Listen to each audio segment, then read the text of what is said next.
after that. No, was it leading up to it? No, it was after that, yeah. Because Chris actually asked if I could do the North Geelong game last week. And I couldn't, actually. I had something on. And Steve has moved up to Melbourne now. He was the Geelong coach for months ago. I rang him up and said, listen, mate, people don't look weird. Oh, no, I've got another good week. Then we started talking. He went to that commentators night. Actually, I was meant to go to the Melbourne Knights season launch. I was asked to go to that. Yeah. But my daughter, she plays VJBL basketball. Oh, okay. So we were out in Broadmeadows that night. And unfortunately or fortunately, when sports is involved, my kids take precedence over anything else. Yes. One plays basketball, one plays football, and they're both doing pretty well. Right. So how old are they? My daughter's 14. Okay. 14. Last week was her birthday party, actually. So, she plays for Geelong in the VJBL on the Friday night. And then Tommy, my little boy, he's been injured actually for the last week. He's been on crutches. He plays with Western United under 14. Oh, yeah? Okay, wow. So he's doing was doing well until he got kind of injured in futsal. Poor bugger. And now he's just got on crutches yesterday. So hopefully he'll be back up there soon. How are we going, Mr. Cameraman? You look like you want to say something. Always on it. If they're going to ask us to turn this up again, I won't be able to. They'll have to do it on their end. Yeah. I've got it all. How was that night, commentators' night? The main sort of benefit I got from it, other than getting the media pass, was seeing everybody again. It certainly was more aimed at the new. But it was good. Like, Teo sent in a video that was really helpful. Actually, they said that they were going to email that to us, and I never received it. And I'd like to get it because he sent a really long video, and they only, due to time constraints, they only sent in like a couple of minutes of it. Oh yeah. So I would have liked to have seen the whole thing. It was good. A really good turnout. I know Chris said that there was a lot of people, newbies, that had expressed interest. Yeah. When I got there and I saw all the guys that I didn't recognise, I thought, Jesus, might not get a game this year. It's okay. All right, lovely. All right. Well,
It's a cool Saturday evening in the western fringes of Melbourne as we set ourselves for a match day 2 Western derby between two sides feeling a little unfulfilled after the proceedings of match day 1.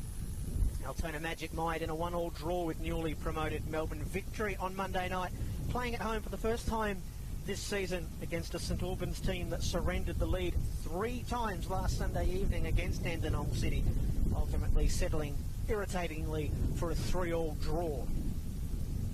It's two football clubs that have played one another all the way up and down the Victorian football pyramid throughout the years, both eager to open the account for season 2025. Brent Sternberg and Tonchi Prusak here with you on the NPL Victoria YouTube channel. We'll bring Tonchi in just a moment as you can hear the wind absolutely wreaking havoc with our effects mic. If there's any team that should be able to acclimatise to that, it'll be the St Albans team that played in a hurricane out in the far eastern reaches of Melbourne last Sunday afternoon. Here's how they line up then. There's no changes from the Altona Magic 11 that drew 1-1 with Melbourne Victory last weekend. So captain Christian Rossi is in goal with a back four ahead of him of Hiyori Kawaguchi, Taufik Olamawewe, the evergreen John Stachevski and Alex Gust. A 4-man midfield of Connor O'Keefe, Saad Mukacha, Filip Yevchevsky and the goal scorer from last week, Bilal Habib, and a front two of Anthony Frangi and Christos Theodorakopoulos. A 4-4-2 we expect for the red and black. For Dynamo, one change to the side that drew 3-3 with Dandenong City last week, and it's a big one. Captain Michael Gergic goes out. He's replaced by Gideon Arock in the middle of the back four. So Jackson Riley in goal, a back four of former Magic man James Exidius, Gideon Arock, Alec Mills and Johnny McGlaris. Those back four will be screened by a two-man duo of Fletcher McFarlane and the captain for this evening, Joseph Kalina. In front of those two, in the number 10 position, in the number 10 shirt, will be Oliver Dragicevic, who was terrific on senior debut last week. He is flanked by Josh Golevsky and the brace-scoring Joey Monek from match day 1, leading the line, Mikkel Platt. So the Altona Magic in the red and black, St Albans in their white shining armour this evening, both looking to try and open the account for season 2025 after playing in draws in the opening weekend. It's going to be the Magic who will kick us off, going from left to right, just about ready to go. A nice crowd building. Brent unties his tongue. Wind blowing, just about ready to go in the western suburbs of Melbourne, under the shadows of the bridge. Altona Magic and St Albans for the 49th time in league play. As I welcome in Tonchi Prusak. Last time they won here, St Albans, Tonchi, it was a 5-1 win on the final match day of season 2022. They'd love to open the account, Dynamo, with a win like that. Good afternoon, Brent. It is a windy afternoon to say the least. And yes, certainly the sentiment is exactly right. They'd love to win by a big scoreline like that. However, I think it's going to be a lot more of a closer contest today than that last game, and that's simply because I think the wind is going to be a big equalising factor as we see the ball already moving around in the, we won't call it the breeze, we'll call it a rather gale force wind.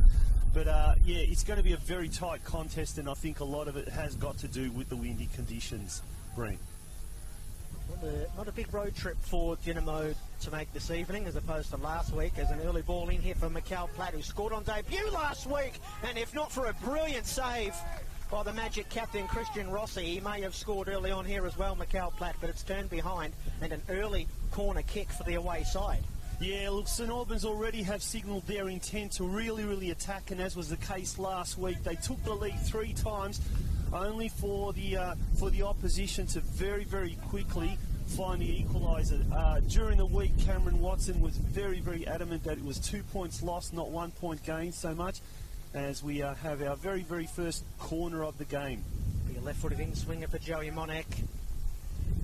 In it comes, wind blowing it in towards that near post, and Golevsky on the turn fires it over and out. But having said that, I think Goran Lozanovsky certainly, and the Altona Magic crowd, they would have been very disappointed themselves that they didn't get all 3 points against Victory on Monday night at home of the Matildas in what was a rather dominant display by the Red and Blacks.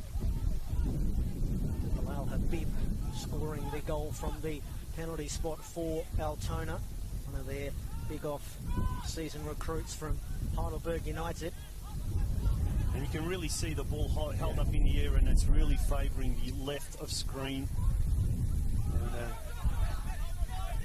And we now see Dinamo through Maglaris. He's been a real success story at Churchill Reserve last year, playing in year 23s, making his debut towards the end of the season. And speaking of making their debuts, Oliver Dragicevic there in the middle, number 10, he made his starting lineup last week. And mate, you called it. You tell us all about his brilliant starting debut performance. Yeah, absolutely terrific. The 17-year-old come all the way up through the ranks at St Albans, as you were telling me there, Tonchi, and he had a hand on debut in all 3 goals. 2 assists. He assisted both the Joey Monek goals, and then he also won the penalty that Mikhail Platt dispatched. He played 72 minutes, so not a bad effort from the young man, as Dinamo are on the front foot here. Here is the former Magic wing-back in James Exidius.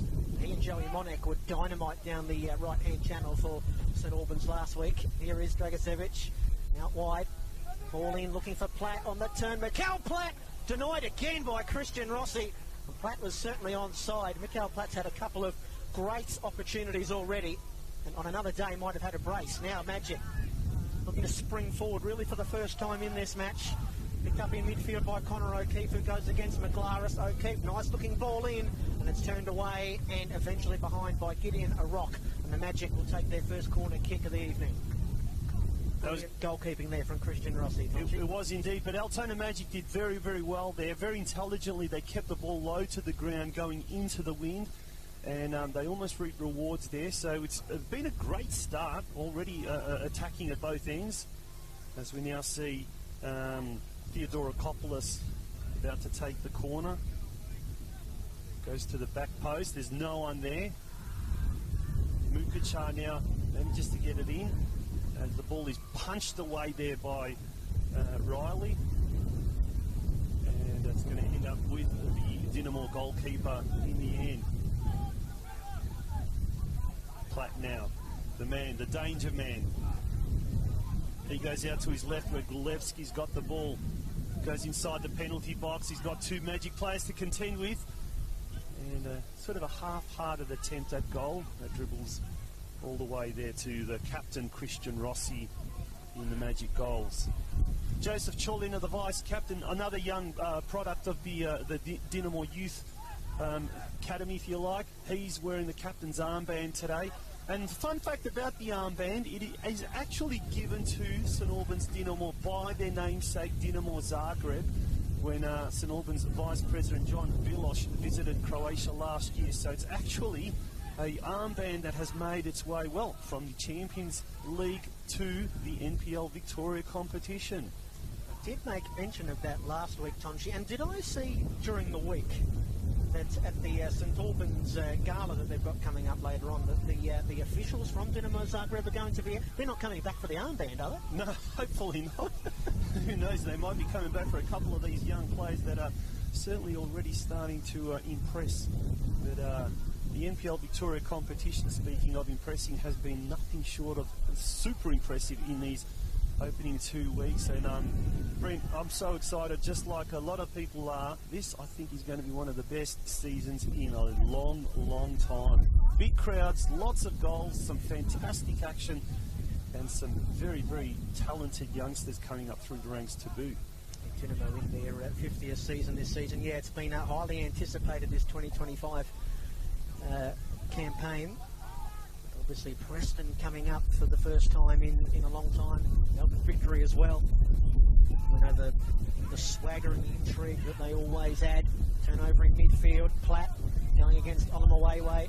Lays it off for Gulevski, trying to get past Kawaguchi. And there's no way through for another one of the Magic's off-season recruits. Hiroi Kawaguchi, a 26-year-old coming from the Northern Tigers in NPL New South Wales, the second division there. Opportunity now for Dinamo to just put their foot on the ball. Mills, Maglaris, Platt, around Kawaguchi he goes, he's taken wide.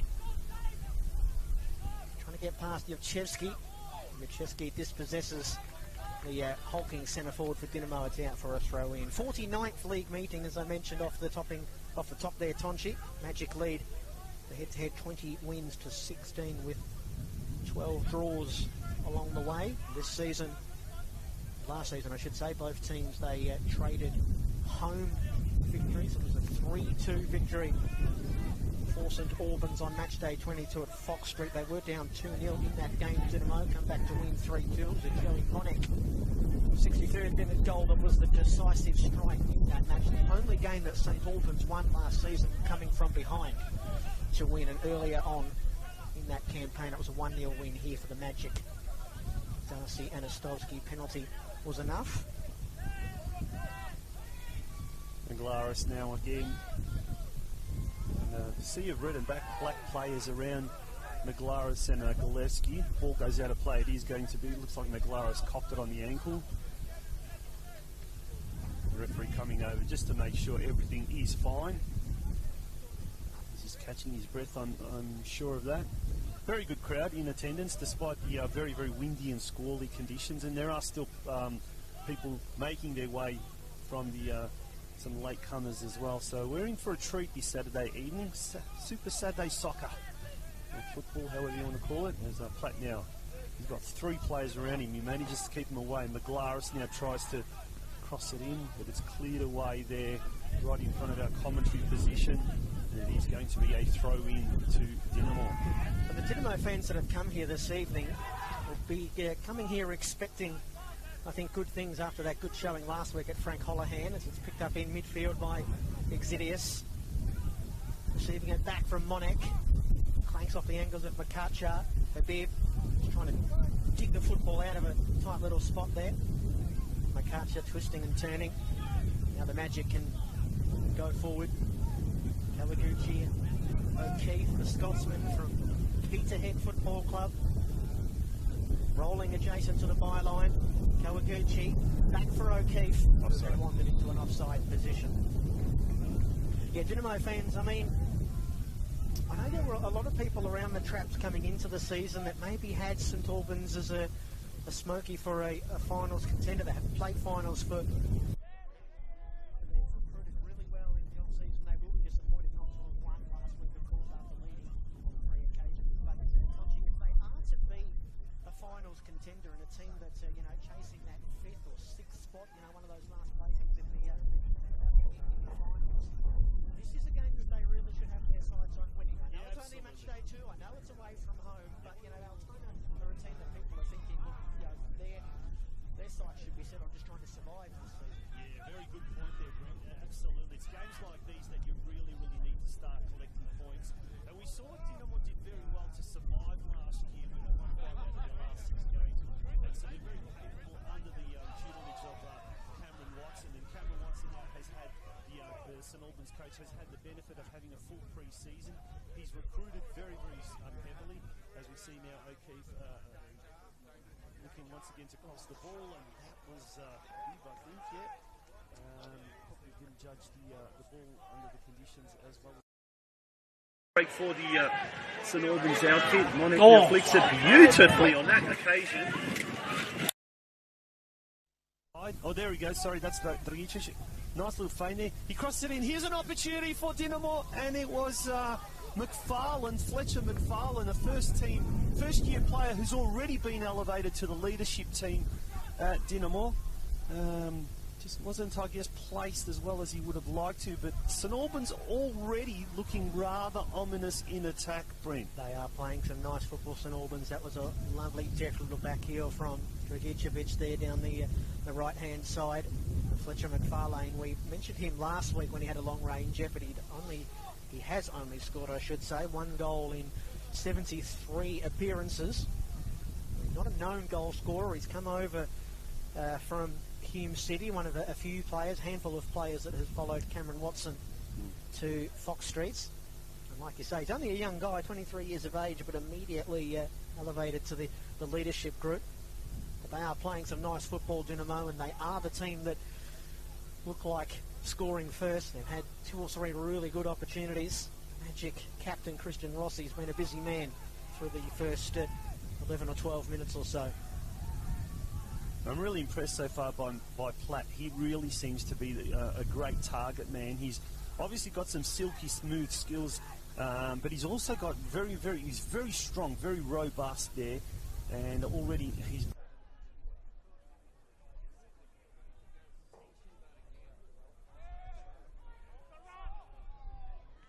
more space and freedom as well. So keep an eye on the Dynamo, the hulking Dynamo number 9, as the game progresses.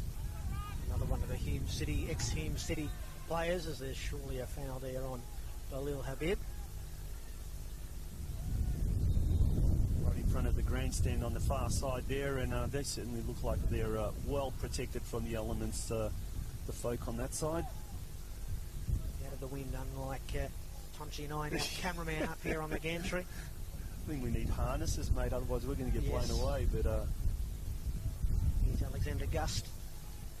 Speaking of windy conditions, Habib tracks it down, a little stumble from the former Burger. Lovely dancing feet, but eventually he's overwhelmed by the Dynamo pressure. Hoisted forward by a rock and drew the foul.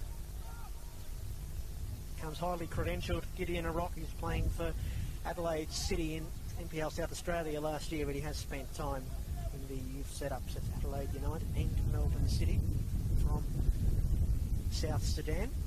As the floodlights here at Paisley Park are just flickering, they'll be taking full effect later on this evening in the second half of this one. Well, the days are getting short. I wonder if they will need to be. They will need to come into effect a little bit later on, but. It has been a really interesting round 2 so far. We've had some close games, and then earlier today Avondale defeated Port Melbourne 4-1, and that's the only game in the first 2 games as we see Dynamo now going back into attack. Gulevsky on the edge of the box, and now it's Dragicevic shoots. Once again, whether he slipped or just miscalculated that because of the wind, it's easily taken by Rossi. Almost a carbon copy of a shot at goal by McFarlane moments earlier. But apart from that game earlier today, Brent, which is a 4-1 win by Avondale, and they really shot to the top of the ladder. All the other games have been either draws or only one goal has been the difference between the sides. As we see now, O'Keefe coming in with an opportunity. And it's cleared off the line, or not off the line, but near the line by Maglaris. It's going to be a corner, but that was Altona's best chance of the game. And a lot of what they're doing going forward is going through the Scotsman, Connor O'Keefe, isn't it? He's looking very dangerous in the opening quarter hour here. He's using his speed to his advantage. And there he almost caught Jackson Riley off guard. Theodorakopoulos, the corner kick taker again. Another right-footed out-swinger. Into the mix it goes. Mills's glancing header. Back for Dragicevic, who lays it off nicely for Kalina. Now here come Dynamo down the left-hand side. This is Monek, fresh off an opening match-day brace. And he's clipped by Theodorakopoulos. A foul in midfield, and I suspect a final warning as well for the former Moreland City man, and Bentley Green as well. Good pickup for the Magic in the off-season. Here's Maglaris, who had that almost goal line clearance just a moment ago. Back for Alec Mills, pressured and watched intently by Makacha. Out for a rock. One back by John Stachevski. Mr. Magic. Stachevski's long-range pass goes astray, looking for Anthony Frangi, I think that was. Dynamo taking possession as the train rolls on by. You know the NPL Victoria is back when we're at Paisley Park and the 501 to Werribee's rolling past, don't you? No, I don't know. Is that Werribee out that one? It is. It's a Werribee. Always at the Williamstown line. Anyway, just interestingly, just as it went past, there was just a big gust of wind. I don't know. It doesn't seem to be going that fast, but anyway, here comes O'Keefe once again, the danger man on the right-hand side. Gets onto the edge of the box, tries to cut it back in. Ricocheted off Mills, and it's taken there by Riley. Riley managing to keep last year's keeper, Marko Bulic, on the sidelines. So when you got depth like that, Michael Grgic on the sidelines, and when you got Marko Bulic as well, geez, you've got a very, very good. And I think that was the big difference that St Albans last year didn't have. They didn't have that depth. This year they do, and that's certainly going to be something that's going to work in their favour, particularly as the season progresses. There's another one that's come over from Hume City, Jackson Riley, and he started the first dozen games or so, and then eventually was usurped by the goalkeeper Michael Weir, who's a very good goalkeeper in his own right, far more experienced.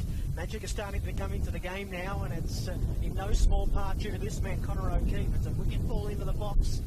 Rock, his big frame, gets in the way. Clearance only as far as Yachevsky. To a Rock. Back potentially to Yachevsky. Touch there from Dragicevic to take it away from the youngster in midfield for the Magic. Gust. He's lost sight of the football there, but when he got his bearings, he goes for a lovely little pass out to Balil Habib, the danger man. Step over into the 18-yard box. Balil Habib in off the upright.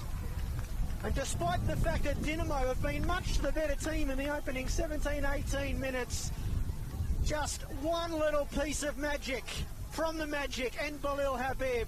And it's their first home goal of the season, and it's a beauty. 1-0 Altona. You called him, mate. He's the danger man. He got the ball on the edge of the box. He cut inside, and he just went to the far post, and outstretched Riley wasn't able to do it. Hit the upright and went in, and it's 1-0 to the home side after 19 minutes. And certainly they were always posing a danger, more so on the right-hand side through O'Keefe, but interestingly and ironically, the goal has come from the left-hand side. But it's 1-0 to the Altona Magic.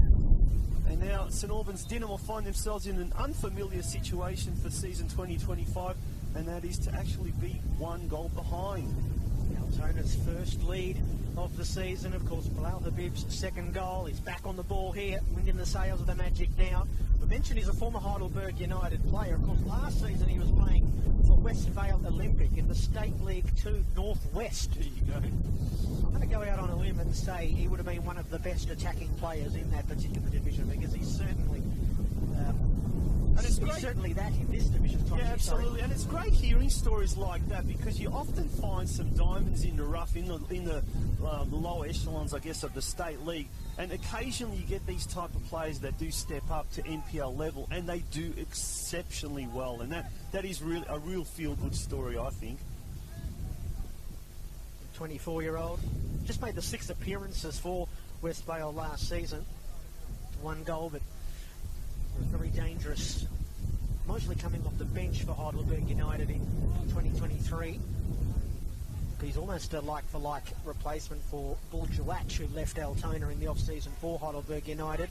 Here they come again, the Magic. McArcher. O'Keefe wanted it a little bit further up the pitch. Gilevsky retreats for Alec Mills as Dinamo go back to the drawing board here, Tonchi. So much of the opening 20 minutes was played on their terms. They had 2 or 3 really good looks at goal in the first 10 or so minutes, denied by Christian Rossi on each occasion.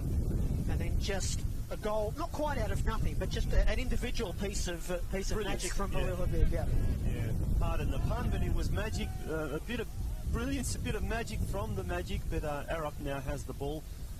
He's replaced the skipper, Michael Grgic, so it certainly is highly rated by the Dinamo coaching staff.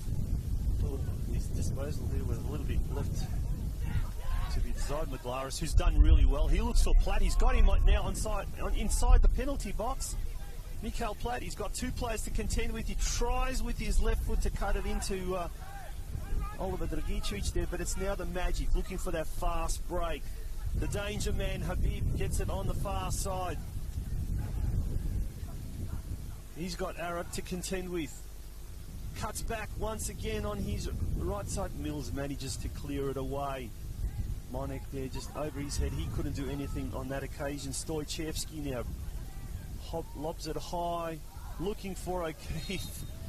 He's going to get a free kick because McLaris, I think, was trying to do an up there Kazali on him. But it's going to be a free kick to Altona Magic. O'Keefe, the recipient of that, but he won't be the one to take it. Looks like Ukachar is going to be that player who's standing over the ball.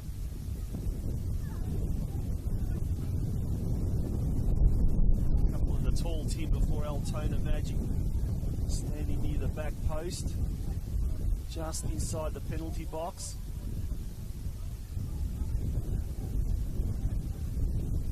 It seems that both teams have adapted very well to the windy conditions. As a ball comes in and it's headed there. On that occasion was that Theodorakopoulos. The ball goes just wide of the target. Goal kick for Dinamo. Well, we've mentioned the fact that St Albans had those early chances. To be fair to Altona, they've had a couple of headed chances that might have gone in on another day. That one there from Theodorakopoulos really should have found the back of the net. And then one from Balil Habib earlier on. Magic forcing a lot of turnovers in the middle of the pitch here. Makachar out for O'Keefe. Kawaguchi, the overlap run. Makachar, timely interception there from Dinamo. Not too dissimilar to last week for the Magic. They took about 20 minutes or so really to warm up. Of course, Melbourne Victory scored first in that match. Tomchi, sorry. They've certainly warmed up, haven't they? They're actually quite... In the last 5 to 10 minutes in particular, it's been really all Magic. When are we going to warm up, Tomchi? Oh, mate, I think it wasn't meant to be summer the last time I checked, but it's incredible, isn't it? We're two of the toughest commentators out there as the Magic come all the way back to Rossi. Hoisted upfield, again looking for O'Keefe. Magic win the second ball. Galevsky, McLaris, who's been buzzing around. Now, Rossi's just got outside the penalty box, and with this wind, he's quite brave because we could see a freaky type of goal happen as Platt has moved up the field, gets it to Mills. They're looking for gaps anywhere that they can find it. Platt now fighting for the ball. McFarlane back to Mills. In turn, back to Riley. St Albans struggling to find a gap in the Altona Magic defence. They've really positioned themselves well, the Magic. They're defending this lead very, very well at the moment. Way through the first half. Arik now. Onik on the far side. Goes inboard to McFarlane. Can't control that ball, and the ball goes out of play right on the halfway line on the far side. This is Altona's 125th match at Paisley Park in the NPL era, that is, so since 2014. 67 wins, 18 draws, 39 losses, a 54% winning percentage. O'Keefe into the back post. Theodorakopoulos stretching, craning his neck, but can't bring it down. Was offside already, in the linesman had his flag up. Should introduce the referees to you. It's my bad that I didn't say that earlier on. Our man in the middle is Max Hanlon. Our linesmen are Luca Veira and Fayez Mohammadi, and the fourth official this evening is Lazaros Pantelides. Wouldn't have a game without him, Tonchi. Absolutely. And they've done a good job today. There hasn't been there hasn't been any controversial decisions, but they've certainly been on top of things, so kudos to the refereeing quartet. Theodorakopoulos getting busy. The former knight here in Frangie. Accidental back heel that almost worked out. Makachar, Yachevsky. He's on the way now. On his way forward. And it's brought undone by the poor pass from Anthony Frangie. He's just giving Kawaguchi some instructions. Throw in for Maglaris. Platt to Dragicic. Dragicic goes for a long one. I think he was there attempting to loft that ball over Rossi. I think he'd heard us what we were talking about, but it just didn't come off the way he wanted it to, and Dragicic now goes very, very heavily there on Yobchevsky. Referee waves play on. They need to call a stoppage there. Stoichevsky now going forward for Habib, but it's gone too far, and Riley manages to get the ball. It is end-to-end stuff at the moment. Platt now has the ball. He's got 2-3 Altona Magic players around him. And in the end, he does very well to evoke a free kick there from the referee. Used his hulking physique to great effect on that occasion, Brent. He did very well. That's quite a battle between Olamowewe and Platt.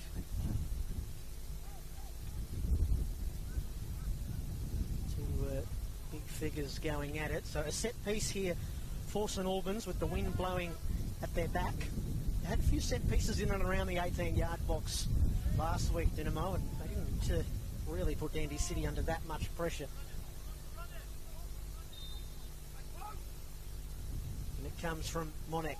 Back post is the call. That's not where it goes. And it's an easy collect there for Christian Rossi. He's going to look to send Altona on their way again. Of course, the Magic are looking for their 5th consecutive win here at home. They closed the campaign last year with 4 consecutive home victories, the most impressive of which came against Avondale. Late on in the season, a 1-0 victory. It was the Magic's only win against the 6 finalists. Here's Mikal Platt. Oh, and that was just inches wide. He had Rossi beaten. Rossi had left that one for the football gods, and he watches it go past that far upright. Another half chance, or better than that, maybe a 3/4 chance for Mikal Platt. But it's their first real look at goal in quite a while, St Albans. There was. Platt had within the opening 60 seconds, he had a shot on goal, and then several minutes later, and he really hasn't done anything since then as far as shots on goal. But that was definitely a more than a serious opportunity for the men in white. Ball's held up in the air. Mills headers it forward. Cholina now. Platt now. Seems to be covering a lot of territory. He's got Stoichevsky to try and beat. Monek now on the far side, looking to hook it in. He's going to earn his team a throw in. Just with Platt flagging the ball down on the flank there. I don't think that's where Cameron Watson wants Mikal Platt picking up the ball out there. I think he wants the wingers to collect and then get it into Mikal Platt, where he can use his size and his nous. It's right in the corner now, and it's going to come off an Altona Magic player, and it is going to be a throw in. I thought it might have been a corner, but no, it's going to be a throw in, and it's going to be James Zidius to take the throw in. He did so just moments earlier. 23 appearances for the Magic in 2022. I think he wore the captain's armband even in a couple of those matches. Clearance there Sorry, Dodgy. No, you're right. Gus clears for the Magic. It's back with Alec Mills. Search of an equaliser here, Dynamo. It's a heavy touch from Gilevsky. A disappointing turnover. Just quickly talking about their home record and their record against the top 6 last season, the Magic.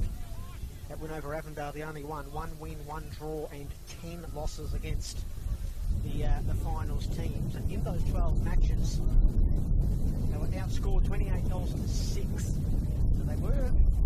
they did finish 8th on the table, Altona, which is only a couple of spots outside of the finals places. But if you have a look at the results, they probably weren't quite up to the standard of some of the contenders in this league. But they're on their way forward again. Makacha Habib, who was the goal scorer earlier on in the 19th minute. It's an early release here. Keith leaves it for Anthony Frangi. He doesn't mind shooting from range. Bangs it into the back post, chested down by Theodore Rakopoulos. Habib lays it off for Makacha, and it's brilliantly denied by Riley. Not out of danger just yet. O'Keefe into the near post and then cleared away by Exidius. Goalmouth action coming to the right of your screen now. The Magic well on top. And that passage of play started practically right in front of us, right here in on the middle of the line. And it just illustrated the ball control from both sides is just exceptional under the conditions. And it's a throw-in to Altona Magic. They almost had the second goal. Kawaguchi tries to cross it in. Dinamo not out of the woods yet. Gust now has it. The bib on the far side. Mukachar now looking for O'Keefe. Cleared away by a desperate Dinamo defence. And the ball now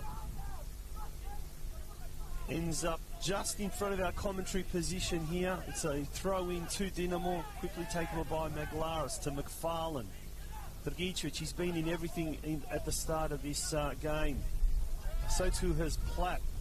Maglaris turns, beautiful turn there, and he's going to get a free kick brought down by Theodorakopoulos.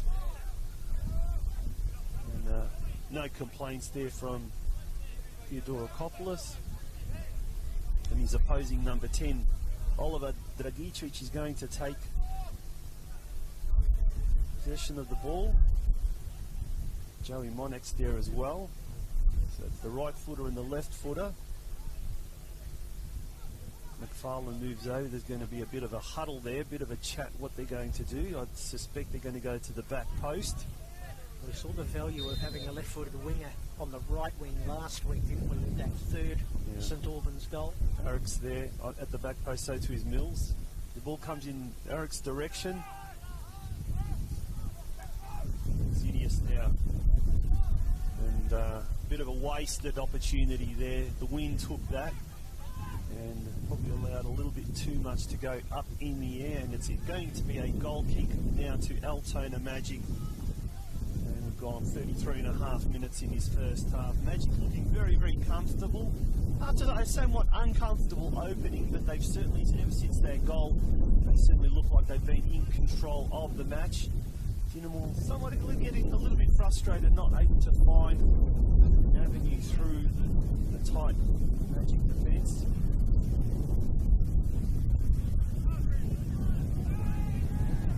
Keith now searching for the ball. Kawaguchi leads up with O'Keefe now. He's had about 3 touches in the last 30 seconds, and now Platt has the ball. He's got a bit of space, but he's quickly closed down. Gets it to Gulevsky. Gulevsky's now got the ball, fighting with Kawaguchi, and of course, there was that Frangie went down. Farlane coming over and bowling him over. Tried to have a bit of an argument, Fletcher, before he fled the scene. Pretty clear foul. Happened right under our nose here.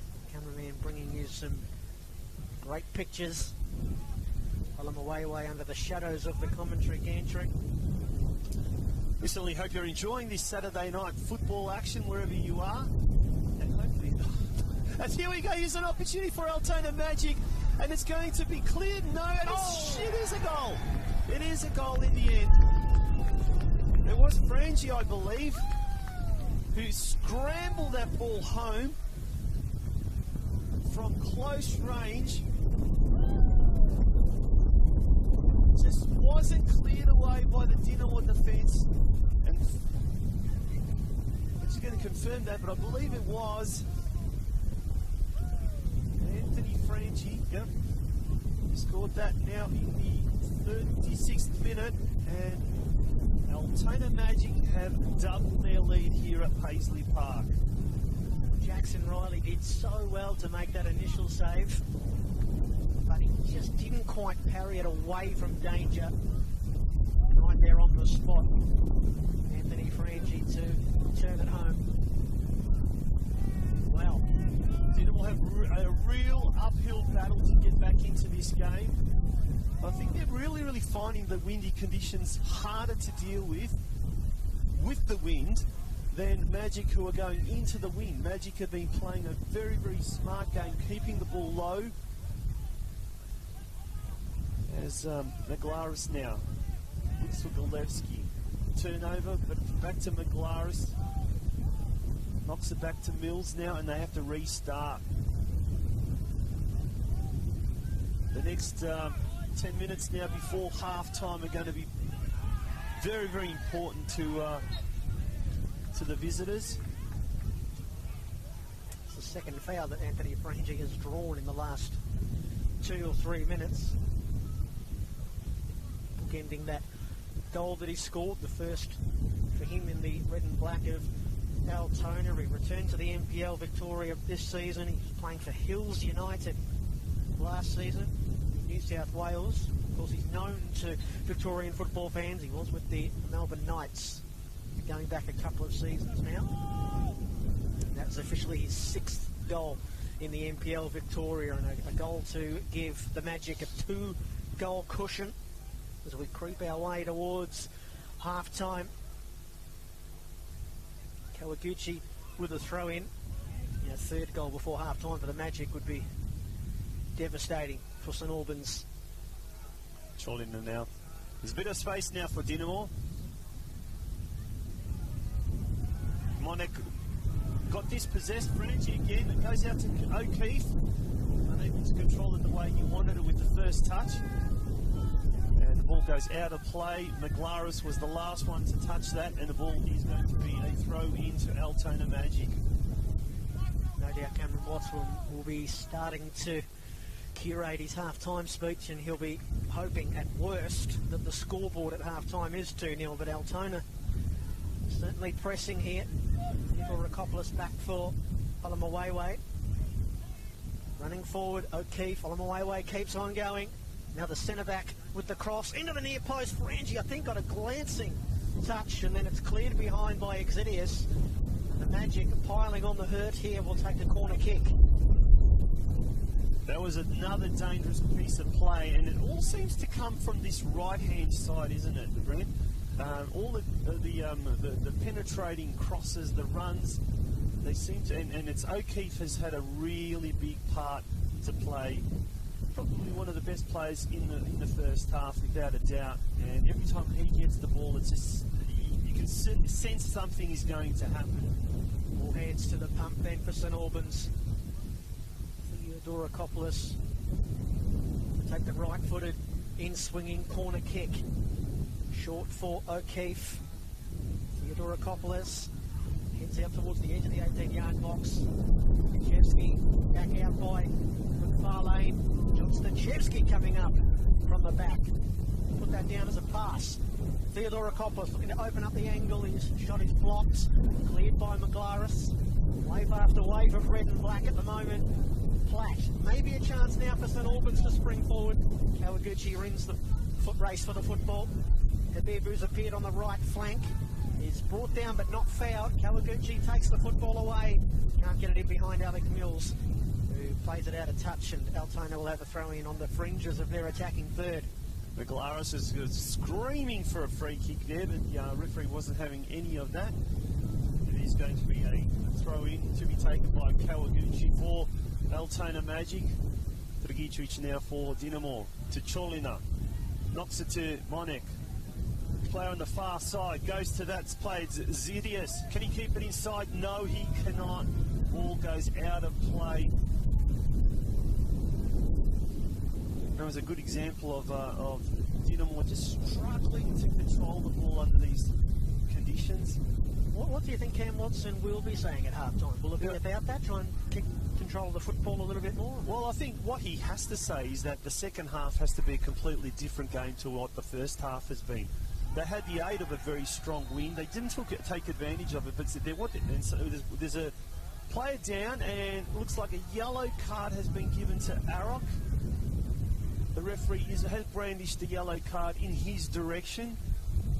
And it was Theodorakopoulos, I think, that's down. He has gone down. I think the yellow card's actually gone to the captain, Cholina, for St Albans. That would make sense. He was the one that laid the challenge. Theodorakopoulos has not moved. He's in a heap on that far side. The referee having a word there with Cholina. Arok in close proximity.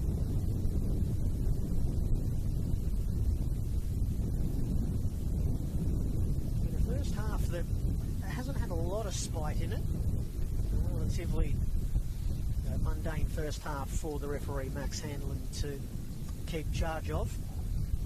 They're the best types for our referees. Yeah, but definitely getting back to what Cameron Watson might be saying at half time, I'd say, look, forget about the first half. Let's regroup. the second half, yes, we need 2 goals, but we also have to be patient playing into the wind. The last thing you can do is be rash, is be impatient and try and force the ball. As we see the free kick taken, it's cleared away by Zidius. Dimitric is on the far side there, but we had Gust. Ball. Habib now has it. Oh. Some lovely one-touch passing by the Magic. Frangie on the far side. Got Arik to contend with. Ball's whipped in, but it's straight to Riley in the Dinamo goals. We've only got a few minutes to go before the interval. Magic will certainly be looking to hold on. Cholina now. Back to Mills. Turns the ball to the Dinamo custodian, who goes across field to Arik.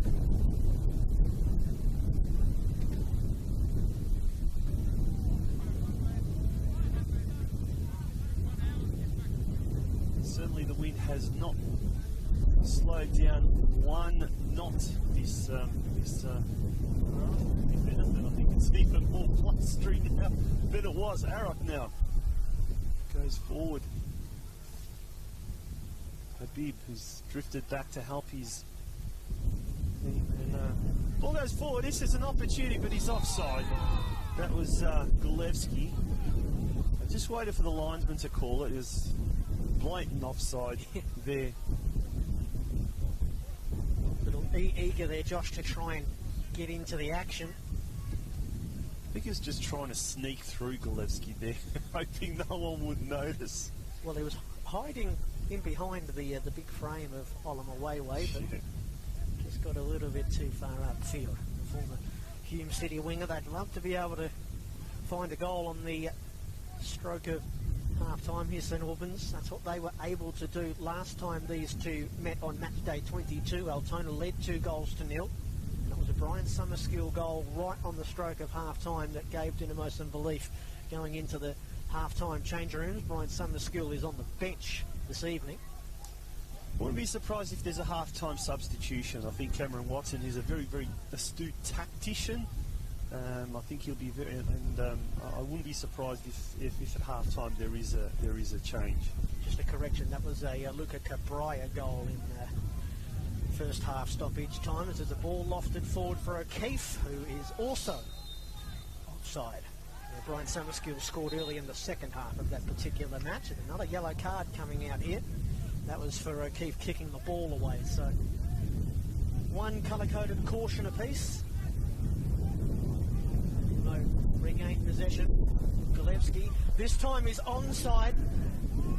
Taken onto a tight angle, being watched by Kawaguchi. Late opportunity potentially here for Dinamo. Laris lofts it in. It doesn't quite reach Mikhail Platt. Turned away by Makacha. St Albans can start again here. First through Cholina and then McGlaris and now Mills. To the final seconds of the first half. Mills. McGlaris. Platt. Needs some support. As they come to Mills, they're just trying to feel their way through here. Dinamo. Cameron Watson is on his toes down below us. Mills and McFarlane. Then McGlaris eventually concedes possession. Theodore Akopoulos and O'Keefe now down the right-hand wing, just about close to best on ground in this first half. The Scotsman wins a throw in for the Magic. Without a doubt. Good tackle there by McGlaris to stop him. Ball trickled over the line, so they're able to slow things down. Say Connor O'Keefe, close to best on ground. He hasn't scored either of their goals, but he's played a big role in both of them. He has been very, very influential. I think we both agree he's probably been the most influential player in that opening 45 minutes. Kawaguchi now looking for a red and black play up front. Frangie now on the edge of the box. Dispossessed. And here comes Dinamo. Here's an opportunity for St Albans. Monek goes out wide to Zidius. Back to Monek. Platt's lurking in the middle. What can Dinamo do in these closing stages? Joseph Cholina now. He's from a distance. He shoots. He pulls the trigger. It's going to come off Mukacha, and it is going to be a corner now in the dying stages, the closing stages of this first half. Well, the first half is going to finish as it started. The St Albans corner kick. And Monic with the left foot there. He's got the wind at his back. Just waiting for the ball to just not move. It's the last gasp effort for the visitors. Fully delivered corner, and it's going to be easily cleared away by Magic, and that brings the curtains down on what has been an entertaining first half that has in the end seen Altona Magic dominate proceedings and lead 2-0 at the break, Brent. Well, you never would have thought that that would be the score at half-time. If you watched the first 10-15 minutes of this match, St Albans had 2 or 3 golden opportunities in the first quarter hour. Not for their captain, Christian Rossi, they might have been in a world of hurt. But a 19th minute goal for Bilal Habib for the Altona Magic, and a 36th minute goal for Anthony Branchi has Altona in the box seat at half-time of their first home match of the season. They lead by 2 goals to nil. Brent Sternberg and Tonji Brusach here with you. We'll take our half-time oranges, and when we return, the second half from Paisley Park between Altona and St Albans on the NPL YouTube Victoria page.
Welcome back to Paisley Park, everybody. Just about ready for kick-off in the second half here as the sun is shining. The wind is blowing and the shadows are growing a little longer. It's a 2-0 lead for the home side here.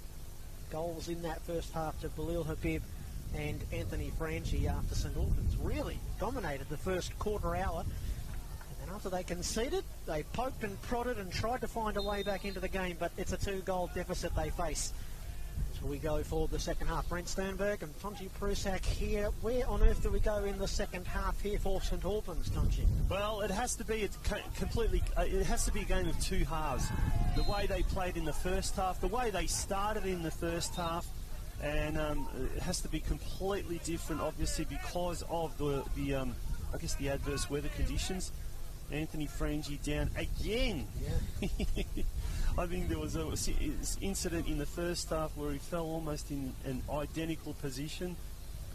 Well, I think the first time he was fouled, that actually led to their first goal. Correct. Came from that restart. You did muse late in the first half, Tonji, that you expected there might be a change or two at half time. As far as we are aware, there aren't any. Both teams, as you were going into the half-time dugout. Just two players on yellow cards out here. Joseph Chelina, who is the captain for the day for St Albans, because Michael Gergic has started on the bench, and Connor O'Keefe is the other man out there walking the yellow tightrope. Yeah, we've got a progress score from the A-League game happening in the western suburbs. Western United 0, Auckland FC 2 after 60 minutes, so it's almost a similar scoreline to here. But different roles as Dinamo now with Mills on that far side looking to do something, and Cameron Watson, I think, will be very, very keen for these first 10-15 minutes of this second half for his players to completely change the way they approached it in the second half.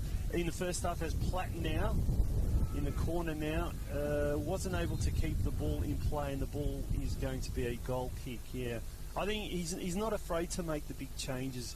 The St Albans coach, and I think if in the first 10 minutes, after the first 10 minutes, you can see that things are just not heading in the right direction, expect him to call upon one of his substitutes. And there's quite a fair bit of depth there, isn't there? Summerskill, Gergic, Chabraya, Devon as well on the bench. So they've got quite a few options there, Brent. They're going forward here. Chelina and McFarlane outside of the boot. That's a nice pass for Monek. Overlap run from Exidius, whips it into the 6-yard box, and it's smothered by Christian Rossi, who's been one of the better players in this match as well. Made 2 or 3 key saves in the early act this evening. It does look like they might have changed up formation here at St Albans. It looks like Dragicevic is, this boy here is playing alongside Mikel now. They're linking up. Platt, he's pulled up as the ball ran away from him. He's holding that left hamstring. He's down, and he's seeking attention, so there could be the first substitution. And Josh Diven looks like he's about to warm up. Yes, he is. Ball out of play on the far side. They do have some nice options on the bench. St Albans, Josh Diven and Emmanuel Peters, who we know is a goal-scoring threat. Lucas Burns as well, who joined them midway through last season from Port Melbourne. But it's not a great sign for them that their big number 9 is down, and that looked like a hamstring injury. Yeah, of course. Indeed. One of those ones where the players know exactly what has happened straight away. He was clutching for it straight away and has gone down, so that looks like it's going to, in fact, it will lead to the first substitution of this match, just 3 minutes into the second half. Well, we did expect the substitution to be made quite early, but not under these circumstances. No. I was just mentioning that it looked like they had shifted around a bit, St Albans, and they had Dragicevic. I've stumbled on that name again, Tonji. It looked like he was playing up alongside Mikel Platt. Let's see how they reshuffle with Josh Diven coming in here. Another youngster, a 20-year-old, second season at St Albans from Western United. Looks like he's going right up top. He's another big lad, Josh Diven. Probably not quite as big as the Englishman. we hope that that's not as serious an injury as it looked, as Gideon Rock has gone down. Of course, I mentioned this last week. There were a lot of people around the traps that were predicting Mikhail Platt as a smoky Golden Boot winner. He scored last week on debut for Dinamo. He looked very threatening in that first half. He substituted out of the match after 48 minutes. So they've got to dig themselves out of a 2-0 hole here. Dinamo without their leading marksman, Exidius. It has been a sprightly start for them in this second half. Stachevski takes evasive action. Plays it back up to midfield, where Habib sees it out of play, right under the nose of the Altona bench. Goran Lozanovsky back for another season at Altona, experienced manager. Down goes Habib. Referee Max Handler put the whistle to the mouth but didn't blow it. Look at Saad Makacha step his way out of trouble. Will he shoot from distance? He's got a man on his right. It's Connor O'Keefe, but just overhit. Out harmlessly for a goal kick. He did very well there, Mukachar. We've got a player down. It looks like Habib is down, and he's right in front of the Altona bench. So Medico didn't really have to go too far. I think he took 2 steps and he was already there. I'm not sure if he's cramping, but he's certainly after some medical attention there. And hold 2 proceedings is called by the referee. He did end up, sorry Todd, he ended up tangled up Habib in that attempt to try and keep the ball in play a moment ago, so it may very well have been a contact injury. Well, he's up and he's moving rather freely, so he's, looks like he'll be okay. As we don't want to lose 2 of the shining lights in this match in the space of just a couple of minutes through injury. He's ready to come back on as soon as he gets an opportunity to do so, as Arak now for Dinamo. It'd be nice if you could do in the NPL what you can do on the PlayStation and just turn injuries off. That'd be great. That'd be nice. Mills now. Turn the wind off as well. Oh, that'd be even nicer. Mills once again goes to his right where Arak has the ball. Finds Zidius now. Going in board. Monik. Looking forward for Gulevsky. Can't control it. Mukachar now. Goes out wide to O'Keefe. Tries to cross it in. Comes off Maglaris, and it is going to be a corner kick now. Looks like St Albans have shifted back into that 4-2-3-1 with Dragicevic playing in the number 10 role and the newly introduced Josh Diven playing as the number 9. Yeah, the rolling freight train there in the background. Yeah, really loud noise, just as loud as the wind. St Albans really struggled with the corner kicks from that corner in the first half. Let's see how the Magic go. To ball. Monik now. He's got a bit of space there on the far side. There's not too many options. Goes forward looking for Diven. Ball goes out of play. And it's going to actually be a throw-in for Altona Magic. The substitute wasn't able to control it. Monik had the ball, but didn't really have too many options there. And it's now Altona Magic in possession, but it's quickly turned over. Mills. Cholina, Arak, back to Cholina. Knocks it to his left. I think Maglaris is there. He's pushed off the ball to Diven. Back to Maglaris, and just weren't able to do what they wanted to do with the ball there. The visitors. Going to have to really find an avenue to goal and find one rather quickly, because they are 2-0 down at the moment, and further this game goes, Habib now for Magic. The red and black will certainly be a lot filled with confidence. Dragicevic now, no, he leaves it for Cholina. To Gulevsky, knocks it to Diven. Back to Gulevsky. He's got 3 Altona Magic players to beat, and it's in the end Stoichevsky able to knock the ball back to Rossi.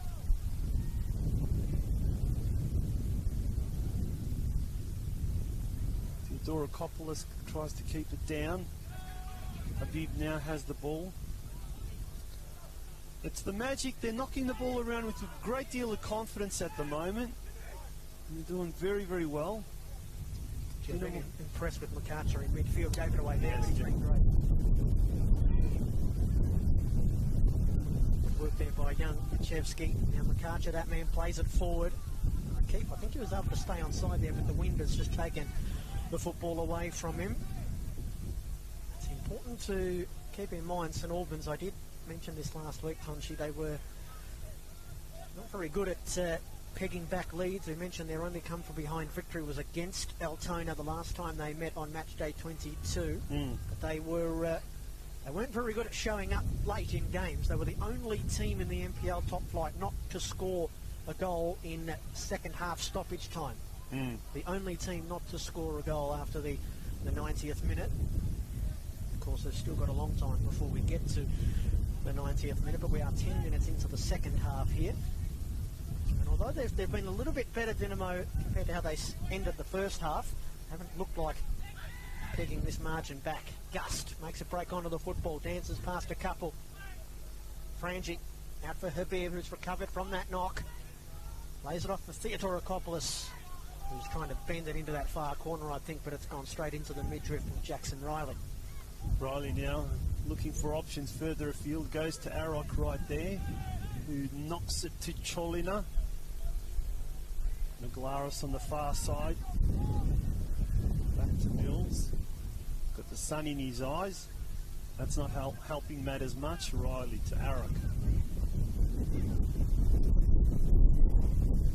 Stops, he props, he looks for McFarlane.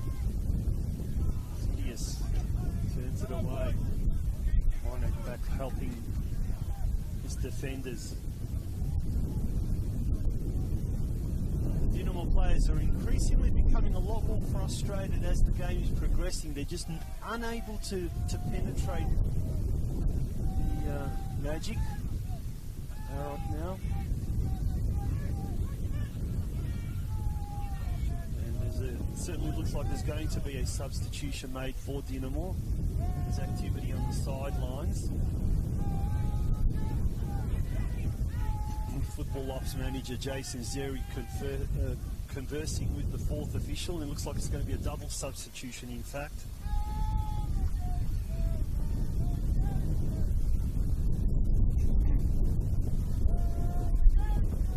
Looks like Emmanuel Peters is one of the players. And I think the other one is Lucas Burns. He was on our team sheet wearing number 17, but he's in the number 7. Yeah, I think you're right, mate. I think you're right. Yeah, that is definitely Lucas Burns, number 7, who's about to come on. Two good players entering the fray here for Dynamo. They are more known as, I guess, wingers. Joey Monek's races run, so there'll be no further goals for Joey tonight. Has, of course, scored a brace on opening weekend, and Galevski's the other one coming off. So the two wingers are coming off.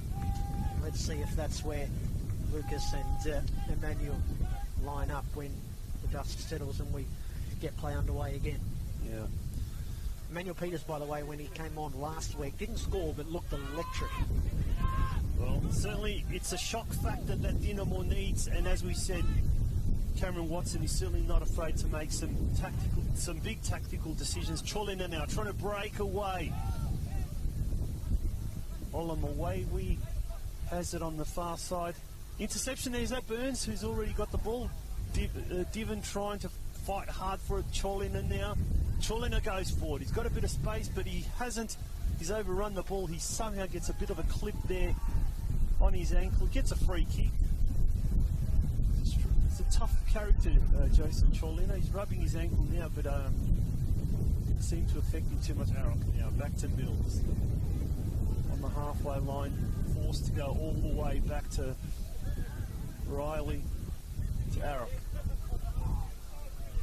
Looking for options further afield. And looked for Peters on that occasion, but wasn't able to keep it under control. Altona Magic throwing. Lucas Burns was gone out to the left wing and Manny Peters on the right. St Albans desperately trying to find their way back into the match. So Rock just shields that one out of play. St Albans, the worst away team in the NPL Victoria last season. They only won one match away from Fox Street. Starting the season with 2 consecutive away games, draw against Hajduk last week. Ball goes out of play. Well, they're going to have to learn to play away from from Fox Street, because they've got several games being played away as their home pitch is being re-turfed as we speak. And the instant turf went in during the week, but it's going to be a few weeks before that settles. Their first home game of the season next week, in fact, is at Knight Stadium against Heidelberg. And then a couple of weeks later, I think their first home game at Churchill Reserve, in fact, is going to be played on pitch 3. Which is in great condition, but it's certainly not pitch 1. And Marek chests it down. Zidius there, fighting for the ball. Fowler looked like he copped something, but Diven now trying to... There's about 3 or 4 players from both sides around a very, very small area. As the ball goes out of play, it is going to be a throw into Altona Magic. But very, very scrambly football at the moment. By the time they have that pitch at Fox Street ready, it's going to be nice enough for Tonchi to eat his caviar off, I'm told. That's how lush it's going to be. Here's Frangie. His pass eventually finds Makacha after a deflection. I'll settle for a Chavapi roll, thanks. But here's Kawaguchi. And O'Keefe on that right flank. Kawaguchi into the box. Habib is lurking. Oh, it's gotten past him, and Riley plucked it out of nowhere. Yeah, I think he was caught in 2 minds as to whether or not he thought that was going to go wide, and eventually he just got a glove on it and turns it behind. Altona will have a corner kick on this near side. How much of an effect the wind had on that? Certainly it was very, very swirly, and I think it caught everyone off guard, but Riley did very, very well to sort of get his mitt in the way, as it's a corner now for Altona Magic, Brent. Theodorakopoulos, an in-swinger. And it comes all the way again, swiped away by Jackson Riley. It looked like it was headed for our first Olympico of the season. Riley's able to swipe at it, swiping right. That's always a good idea. It's behind for a corner kick, this time on the far side for the Magic. St Albans just holding on here as Brian Summerskill down below us readies himself to join the fray. It's going to be another in-swinger this time for the Magic off the left boot of John Stachevski. Tonight is making appearance number 205 for Altona. Can he crack open a third goal that would surely put it to bed? Look at it swing rapidly and then turned away by Lucas Burns. Goes down by Yachevsky. First time ball back in by Stachevski, and it bounces away from Jackson Riley and harmlessly out for a goal kick. Substitution to be made now. Looks like a substitution for both teams. Firstly for Altona Magic, or actually we'll stay with St Albans. It's McFarlane coming off and Brian Summerskill coming on. And for Altona Magic, it looks like it's Daniel Fabrizio coming on. Former St Albans player, of course.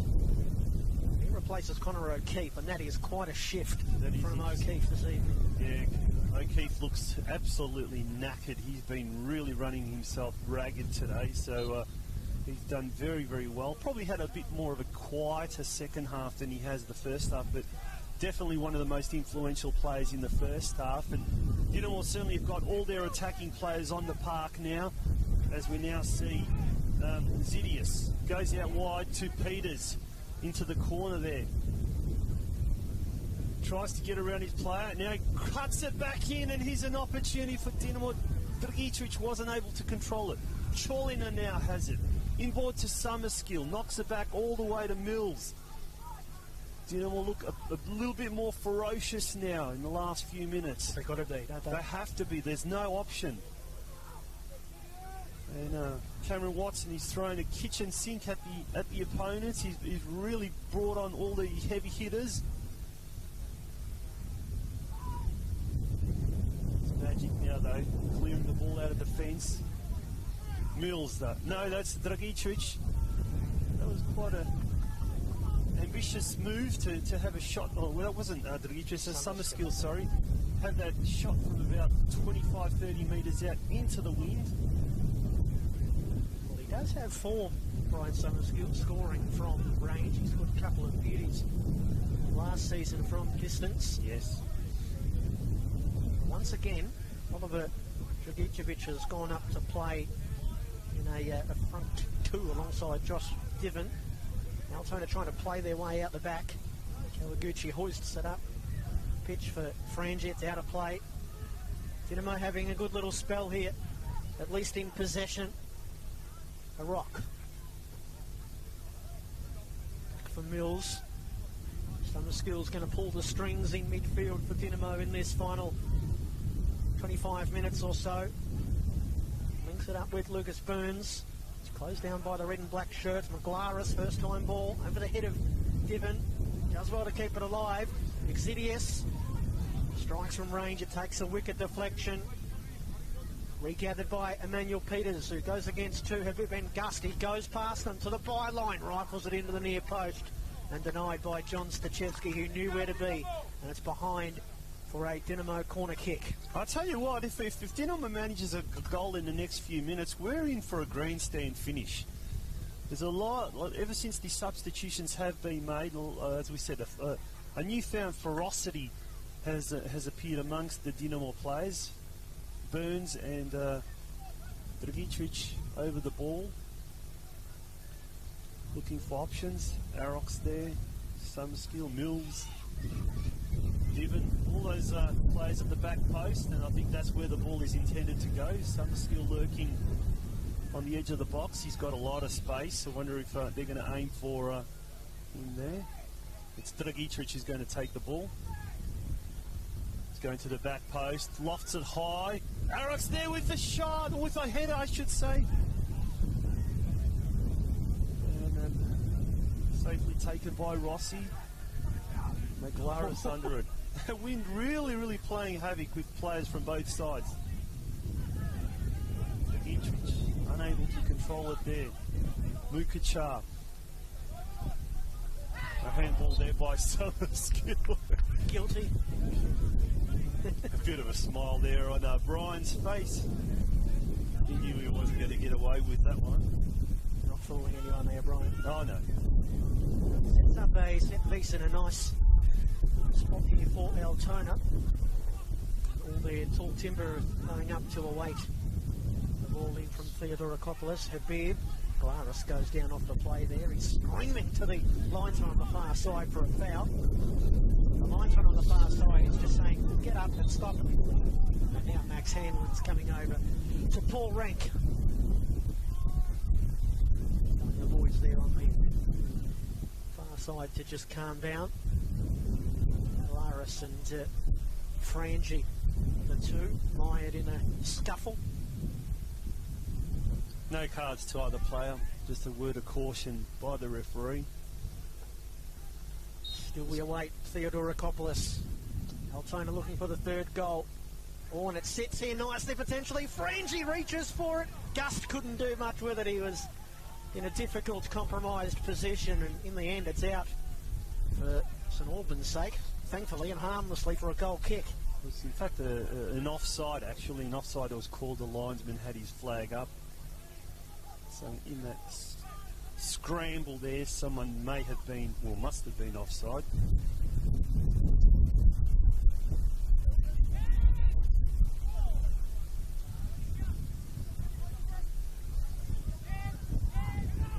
Just Theodorakopoulos is forced to go all the way back. There's been an incident behind play. I believe that was that Burns that went down. It looks like the yellow card has been given to Alon Wavy. It was in fact Burns that went down behind play. And he's going to get a free kick, or St Albans that will get the free kicks. Ryan Summerskill over the ball. Oliver Wayway's second booking of the season. He was booked last week as well.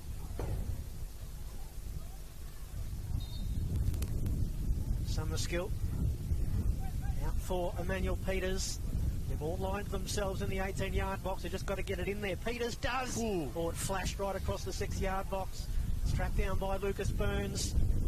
Dynamo pressing here. Burns and Fabrizio. Burns brought down right on the edge of the penalty box. And another card, looks like.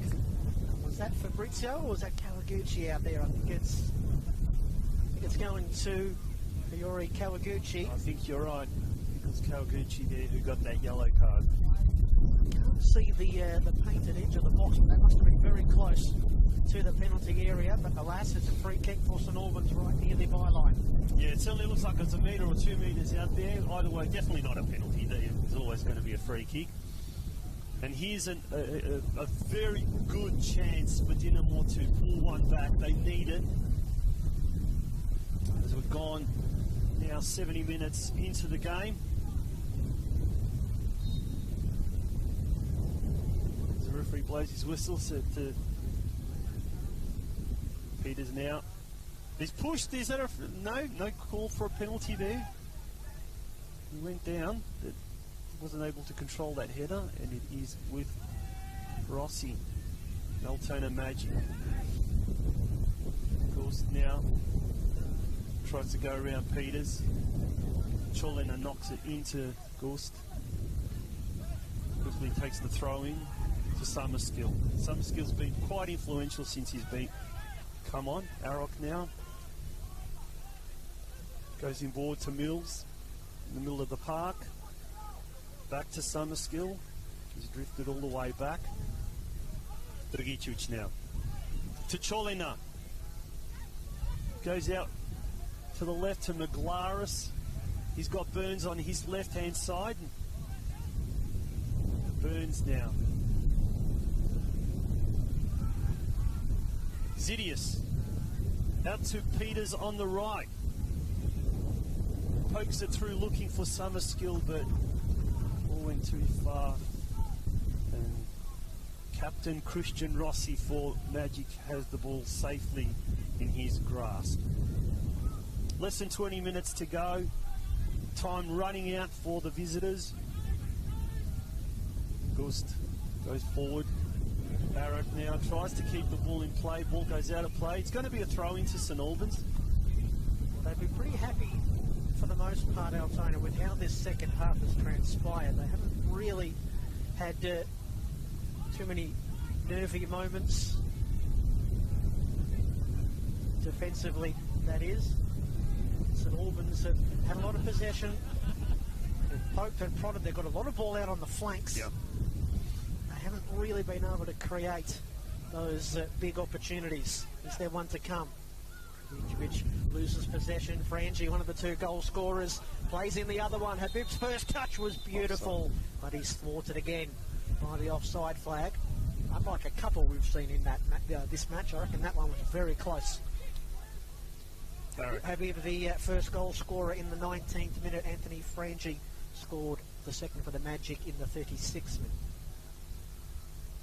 Dynamo in possession now. They're really struggling to find an avenue to goal. Gust getting in front of Peters. Right in front of our commentary position now. Arok.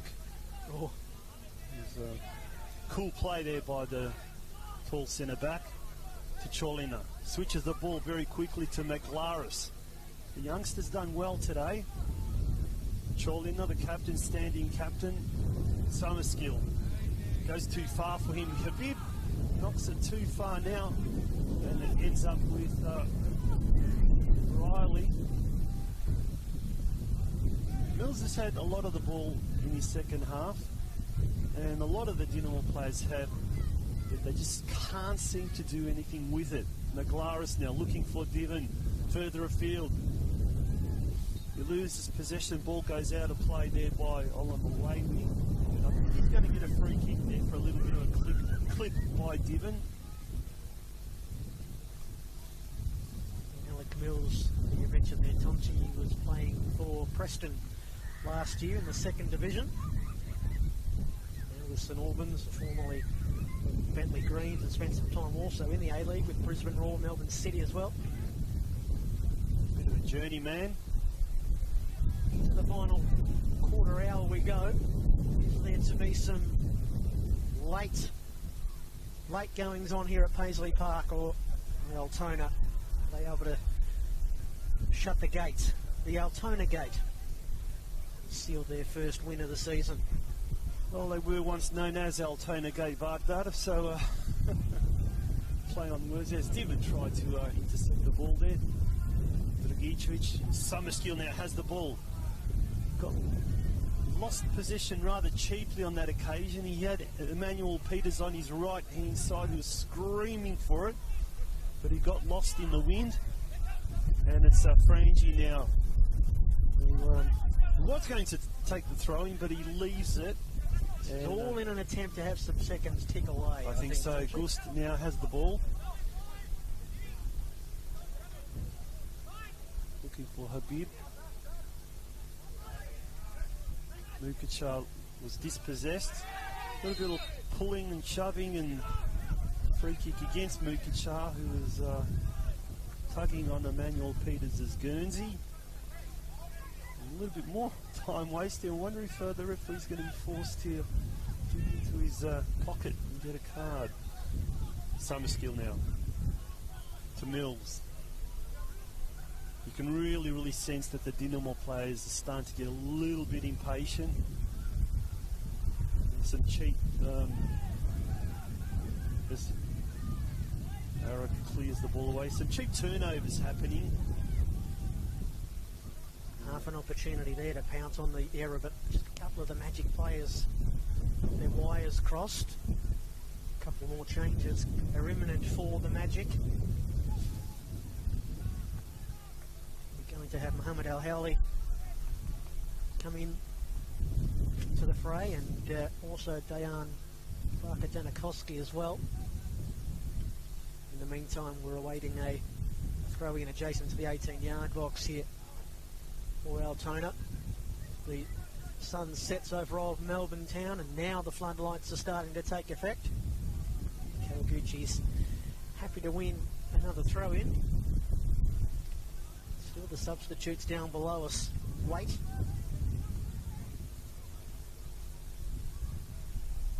To the 18-yard box, it's headed away by Burns of St Albans, but one back by Yachevsky. Fires from range. Didn't quite wrap his laces around it. Still the boys down below are having to warm up. Nope, they're going to enter the fray. Now here we go. We're going to have the double substitution. As you mentioned, Mohamed El Hawli and Dejan Barka-Danikowski both coming on.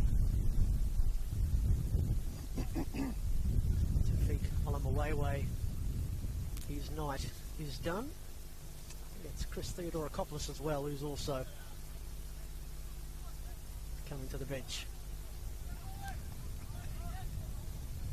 Both those players have done quite well. They've contributed immensely to their team's effort today, and Altona Magic supporters will be quite happy at the moment.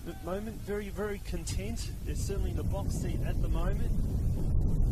Summerskill goes forward looking for Burns.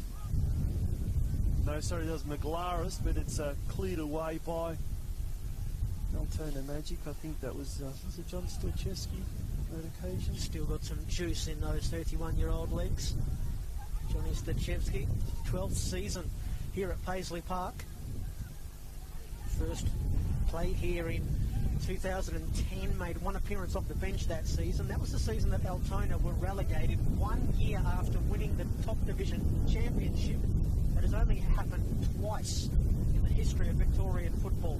Here's Emmanuel Peters trying to get past Gust, and he does. He's to the byline, but he was falling as he got his cross in, and it's turned away again by John Stachevsky. Yeah, Preston was the other team that suffered that fate in the mid-90s, champions of Victoria in 94 and then relegated in 95.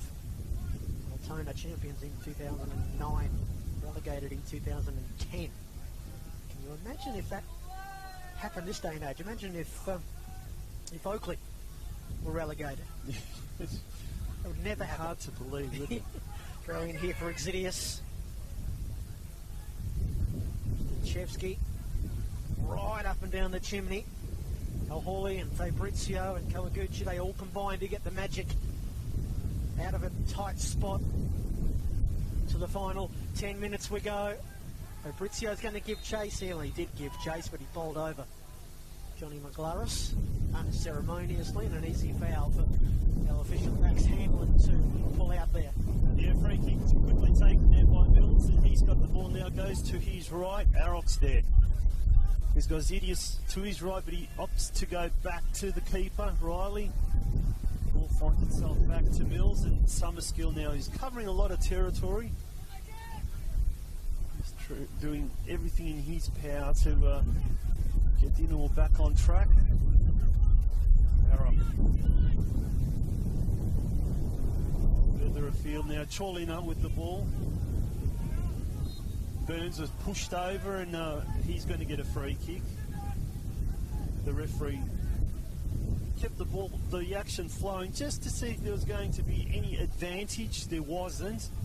So he was very, very quick to blow the whistle, and Burns is going to... No, he's not. He's going to step away from the ball. It's going to be Summerskill. Can they craft something here from a set piece in Albans? They're set pieces that they've had through the first 2 games. They haven't really done a whole lot with them. I know they've been in awful conditions in both matches. Yeah. Well, he's definitely going to go to that back post, isn't he? And there's just, 20 players around the ball. It's just so congested. I can't see anything happening out of that. But it's very predictable what's going to happen here. Maybe not. Goes to Burns, who has an attempt there. Intelligent play there by Summerskill and Lucas Burns. It's come from the training pitch at Fox Street, that one. Yeah, I'd say so. And Burns almost, the 2 substitutes almost combining their interval as opener, but it wasn't the case, and it's still 2-0 in favour of Altona Magic with 10 minutes to go, at least 10 minutes. There has been a few stoppages here, so I'm sure there's going to be a little bit of time added on. Our fourth official, Lazaros Pantelides, will let us know all about that when the time comes. But at the moment, Altona are sitting pretty on a 2-0 lead. It'll be a great win for them. I'm sure a lot of people coming to the ground today would have thought that St Albans were a real chance. Habib looking to kill it off. The step over. He's offside again. He's offside again, yep. And I think Altona, they're a bit upset at that. I think they're trying to say that Fabrizio was the one that was offside and not Habib, but I think the official is saying that Fabrizio got involved in the build-up play without actually touching the ball. A tricky one there. St Albans play on. Glaris. Divan, who come on earlier in this half, hamstring injury to Mikhail Platt. If you went with us and missed the early moments of the second half, Mikhail Platt pulled up with what looked like a left hamstring injury. So if they head back to Fox Street tonight, having lost this match, it won't just be the fact that they have lost that will be hurting them. It will also be the loss of their big English striker. Hopefully he's not out for too long, Tonchi. No, let's call a spade a spade. I think since he's been off, there's a little bit of a argy-bargy happening now on the far side. Players from both sides getting involved.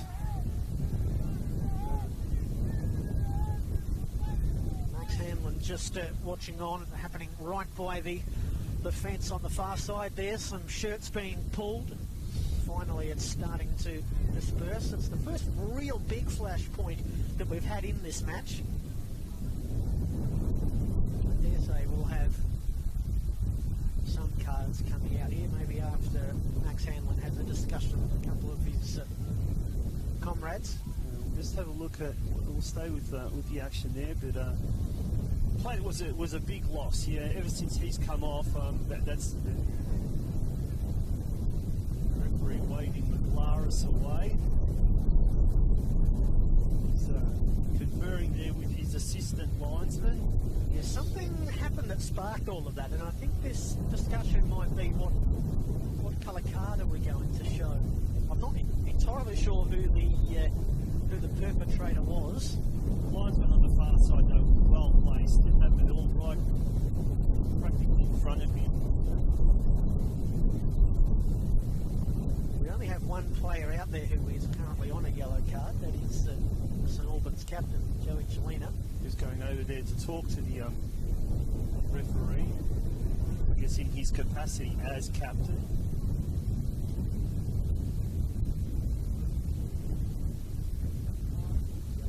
going to Christian Rossi.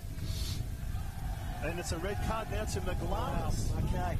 Well, that's what that lengthy discussion was about. There's something happening amongst all of that fracas that the officials eventually have decided is worthy of a red card. And the Altona fans are delighted. Johnny McLaren is leaving the pitch, and you'd have to say St Albans' hopes of getting a result tonight have also left the pitch. They're down to 10 men. Yeah, that's going to be a real struggle. McLaren was trying hard all afternoon, and with 10 men, now down to 10 men and down by 2 goals, it really is going to be an uphill battle, if it wasn't already, for Dinamo. And hopes are fading very quickly for Dinamo. Burns keeps on going. It should be noted the fans on that side probably got a much better look at that little fracas than we did just quietly. Well, that's exactly right. We were trying to work out what had exactly happened. As you said, the linesman was well positioned there. He was able to see everything that happened, and I guess he had the decisive call in the end. Peters now. While we're calling a spade, Tonchi, this has turned out to be a pretty ordinary night at the office for St Albans. And for the commentators as well, I'm telling you now. The wind has not abated. They're going to empty the bench here. Altona. It's going to be Salou Kamara and the former South Melbourne man George Sitsinaris who come on. Bilal Habib, who's been good again tonight, has scored, has opened his campaign for his new side Altona with goals in each of his first 2 appearances. It was his goal that really come against the run of play, wasn't it? It was indeed, When we talk about influential players throughout the afternoon, O'Keefe was one of them in the first half, but Habib has been one of those real danger men throughout the afternoon. More so in the first half, but that's where all the damage was done. And as you said, his the first goal of the game came out of almost practically nothing, but he managed to do such a good job evading his opponent and latching onto it in the first half. Anthony Franchi coming off as well for George Sitsinaris. So both of the goal scorers today for the Magic, their day's done. As Dinamo now, one last gasp effort. Summerskill kind of running backwards and forwards and almost out of ideas now. And that just sums up Dinamo today. They just kind of haven't had that avenue to goal, haven't had anywhere to go. Is there going to be another free kick? No. Watching Summerskill there was like watching Tonchi use his Google Maps through the little streets of Geelong. Didn't quite know where he was going. I know Geelong, but that's my backyard. I know how to go there. But when you talk about Ivark and out here, we're talking about some of those back streets around there. That's a different story. But ball goes out of play, way out of play. The wind takes all of that, and really hopes are very quickly evaporating that Dinamo are going to get any result. I guess the tension now turns to next week, their first home game of the season. As Magic now have an opportunity to make it 3, and the substitute comes on. That was Kamara, almost had an opportunity to make an immediate impact. Gust now. He goes down. Clobbered. He gets almost a knee from Peters. Wasn't intentional there. He's just the way he's turned and has collected Gust, and he's down. He's in all sorts of pain at the moment. He's clutching all parts of his body at the moment. Don't say it, Tonchi. No, I'm not going to say it. We'll say the midriff. Yeah, the midriff, and he's in.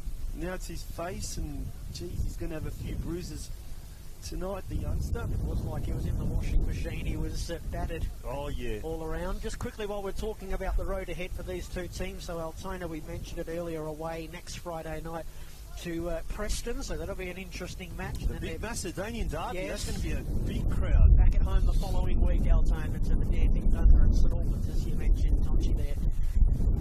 Home game, it's at Knight Stadium next week, next Sunday. They play Heidelberg United, but won on Friday night. They had a 1-0 victory at home. It's a Melbourne victory. victory, and then St Albans are away to South Melbourne. They actually have a very difficult next 4 games. Heidelberg United next week, then away to South Melbourne, then they're back at home at pitch 3, we believe, to play Avondale, then they're away to play Oakley. That is a very tough final 4 weeks, which makes this result kind of seem like even more of an opportunity lost. Yeah, absolutely.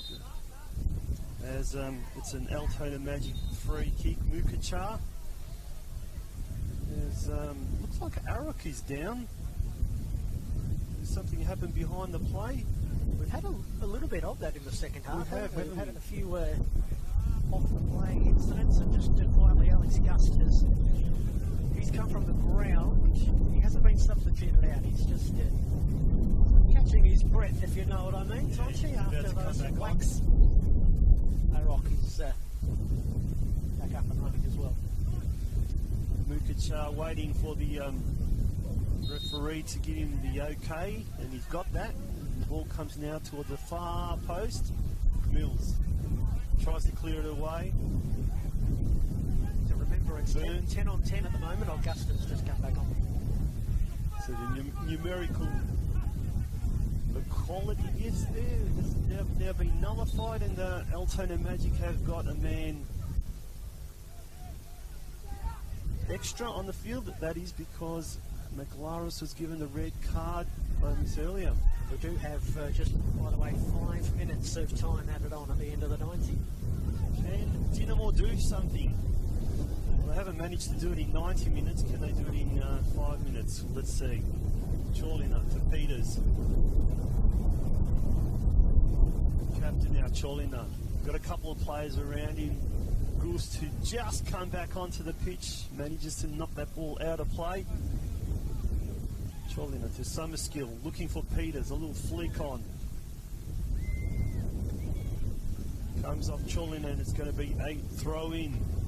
How will they analyse this one, St Albans, I wonder, Tonchi? It's a good point, that. It's a very, very good point. They'll be very rattled after dominating the first 10 to 15 minutes and looking really, really good.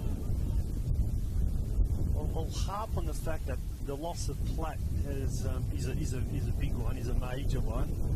They were looking really, really dangerous with Platt on the park, but as soon as he came off the park, there's Burns now knocks it to Divin, and Divin smashes it, and it's another attempt there by. And they've got a goal back. Summerskill. Carnage. Dragicevic shot from the edge of the box. Divin had a shot. Burns had a shot, and in the end, it's Summerskill has knocked the ball into the goal from close range. And the referee now is speaking to Fabrizio. Well, we've got a couple of minutes left here. Doesn't a goal change things? The 10-man St Albans. Look at the ferocity of Dinamo. There's going to be a free kick against Divin, and he's screaming, he's yelling. Arak is as well. And Divin better watch himself. He's trying to force that player up. He knows what the tactics are there. He's very frustrated from the moment the kickoff took place. Dinamo players just pounced on their opponents. Just remember, St Albans, as we mentioned earlier, they were the only team not to score a second half stoppage time goal last season. They've scored one. If they can find another one, this would be quite a sensational turn. Twilight robbery, it would be, Tonchi. Yeah. Long ball forward for Altona. Here's a chance for Fabrizio. Daniel Fabrizio can kill it. It's saved by Riley. Not quite turned clear by Dinamo. Kamara's header as he was going to ground. Goal kick to Dinamo. Yeah, it did go behind. They've got to take it quickly. This has to be Riley. Summerskill goes forward. Looking for Peters. Peters keeps it down. No, he doesn't. He keeps it up. Dragicevic now. Flicks are looking for Peters. It's all or nothing for Dinamo. Free kick against St Albans.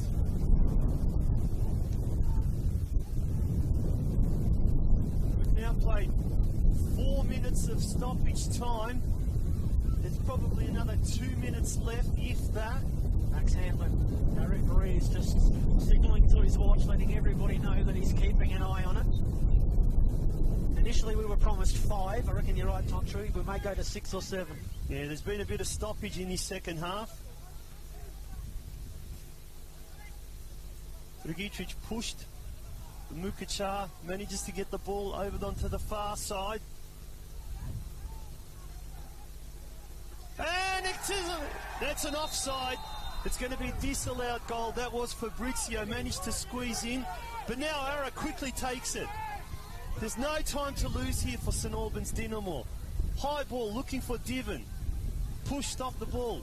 Dragicevic knocks it out. The ball goes out of play and it's going to be a throw into Altona Magic. Drama aplenty in the closing stages of this NPL Victoria Round 2 clash at Paisley Park. While the Dinamo players are very keen to get the ball moving, the Magic players are anything but. Gus' long throw in. Hawley, down he goes, no foul. A rock back for Riley. His goal line clearance works out all right. Dragicevic, Burns, challenge back for Mills. A great first touch in the dying embers and the dying light. Oh, down goes Mills, and in goes Titsanaris as well. It's a throw in importantly for Altona. I'm surprised Mills didn't get a free kick there. Yeah. But Mills, once again, he manages to back the ball. I don't know if you want to call that. If the ball goes out of play, it's going to be a goal kick to St Albans.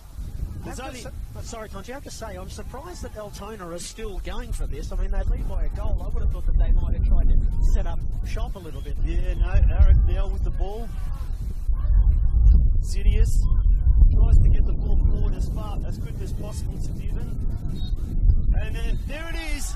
All hope that St Albans had of salvaging the game is over as the referee blows the final whistle to bring an end to what has been a very, very entertaining game, marred by the windy conditions, but Altona Magic in the end have done the better of the two teams and have come out 2-1 winners.